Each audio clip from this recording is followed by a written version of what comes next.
प्रभात पुरुष विजु पट्टनायक ये आज 108तम जन्म जयंती यही अवसर में विजु जनता दल तरफ आम जशीपुर निर्वाचन मंडल में खिचिंग माँ किचकेश्वरी मंदिर ठारू सुकुली जगन्नाथ मंदिर पर्यंत गोटे साइकेल शोभा यात्रार आयोजन कराइला एवं इटी हजार हजार संख्यार लोक जोग देते तापरे जशीपुर मेडिकल रे हमर फल बिस्कुट बंटन रोगी मान को कार्यक्रम अच्छी एवं कुसुमी ब्लॉक हाटबादरा ठारे गोटे साधारण सभार आयोजन करा स्वर्गत प्रभात पुरुष विजु पट्टनायक जन्म तिथि उपलक्षे जो पंचायत राज दिवस पालन होची एवं आम दल तरफ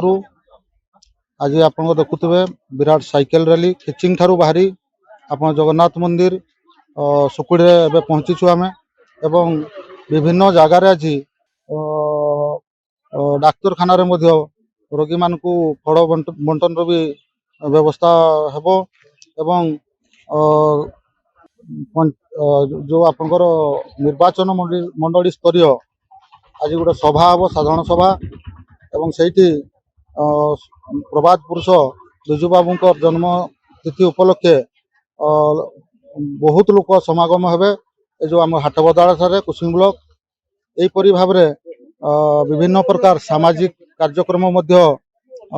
अनुष्ठित हेबो तेणु ये कार्यक्रम वर्तमान चालू रहिबो।